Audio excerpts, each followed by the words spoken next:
एक बात हमेशा याद रखना, बोले गए शब्द, बीता हुआ वक्त और टूटा हुआ भरोसा कभी वापस नहीं आता।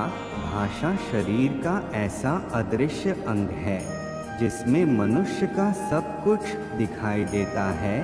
जो दूसरों को हानि पहुंचाकर अपना हित चाहता है, वह मनुष्य अपने लिए दुख का बीज बोता है।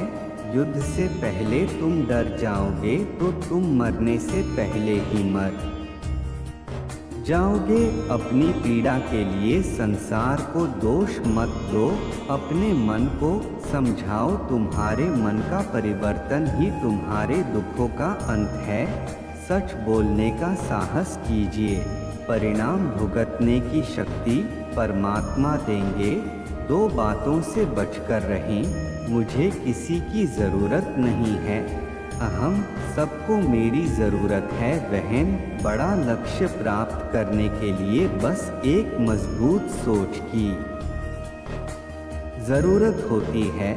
जिंदगी आसान तब होगी जब दूसरों से उम्मीद कम और खुद पर ज़्यादा यकीन हो। क्रोध हो या आंधी हो, जब दोनों शांत हो जाते हैं तभी पता चलता है कि कितना नुकसान हुआ है।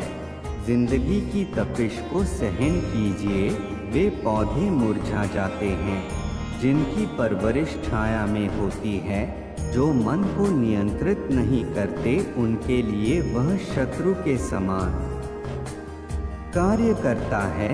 अहंकार में डूबे इंसान को ना तो खुद की गलतियां दिखाई देती है और ना दूसरों की अच्छी बात। भलाई करने वाले को बुराई कभी पराजित नहीं कर सकती। मनुष्य की सोच और विचारधारा समय के साथ परिवर्तित होती रहती है। मौन रहना अच्छा है, परंतु अन्याय हो तब नहीं। जो आपकी खामोशी को ना पढ़ पाए, उसे बोलकर अपना दुख बताना समय व्यर्थ करने जैसा है। अगर प्रतीक्षा सीमा से अधिक हो जाए तो मिलने का मोह धीरे धीरे समाप्त हो जाता है। आप जिसे बल से नहीं हरा सकते, उसे बुद्धि से अवश्य हरा सकते हैं।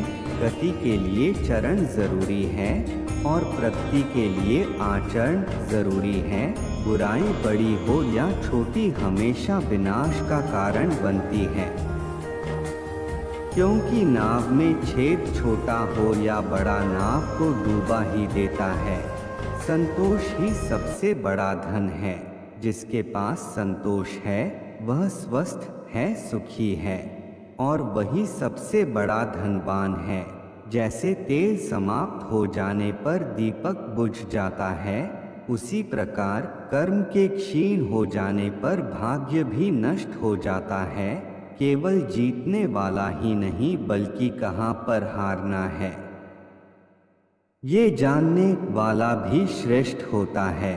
जिंदगी तुम्हारे उसी गुण का इम्तिहान लेती है जो तुम्हारे भीतर मौजूद है। कर्म योग वास्तव में एक परम रहस्य है। अच्छे इंसान में भी एक बुरी आदत होती है कि वो हर किसी को अच्छा समझ लेता है। जिसने पहला कदम उठा लिया है वो अंतिम भी उठा लेगा। कठिनाई पहले में ही है, अंतिम में नहीं है।